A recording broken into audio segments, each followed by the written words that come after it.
This video is an open letter to the world. Enough. We have had enough.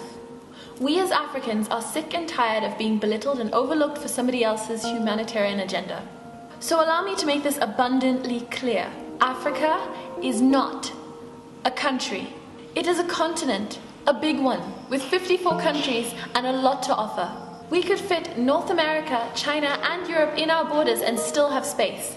We are one of the biggest continents on the planet, and yet conveniently overlooked. When you ask me questions about Ebola, you should know that I've never even been to West Africa. I am 4,000 kilometers away, and whilst I know enough to differentiate the countries and some of the general customs, I cannot even begin to tell you what it's like there. When I tell you that I live in Rwanda, and you ask me, isn't that dangerous? I'm genuinely appalled by you who claim to be knowledgeable and up to date with global affairs, but you don't know that the genocide ended 20 years ago. When I told some people that I am Zimbabwean and South African, but I live in Rwanda and I've moved around to several countries in Africa, I was asked whether I was a refugee, because I couldn't possibly have the wealth or reason to travel around my beautiful continent without the threat of death. I refuse to stand any longer and let people tell me about the country Africa where I'm from, where we are too poor to function, our government singular is corrupt, and we have no idea what we're doing. I refuse to be belittled and treated like a second-class citizen. I refuse to be made into a novelty when I achieve something great. You know, you all think that the way that you put Lupita Nyong'o on a pedestal and nearly worshipped her is amazing. Like it's the highest honor or accomplishment for an African. Don't get me wrong, we are very proud of her because when one of us achieves something great, we celebrate as communities.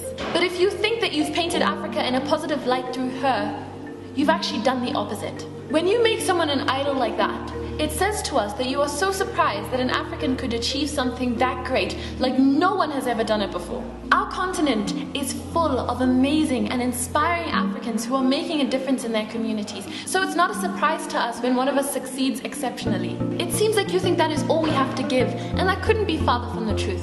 We really have gotten the raw deal throughout history.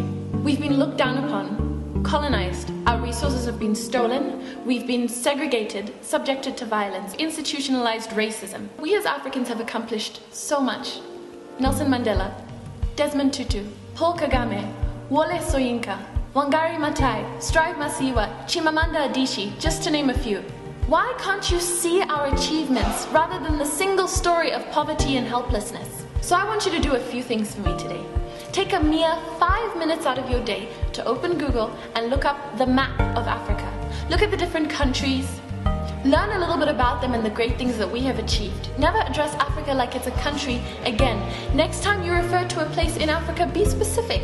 Don't ask if we speak African. Don't confuse it with Afrikaans, which is a Cape Dutch language mostly spoken in Southern Africa. Don't ask if we know each other just because we're from the same continent. Do not ever assume that we are poor or refugees. Don't ask if we live in huts.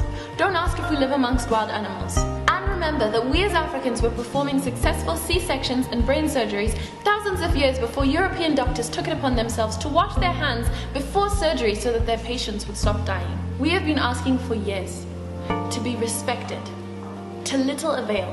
But today I put my foot down and I am calling you out. To quote Kapuscinski, the continent is too large to describe. It is a veritable ocean, a separate planet, a varied, immensely rich cosmos.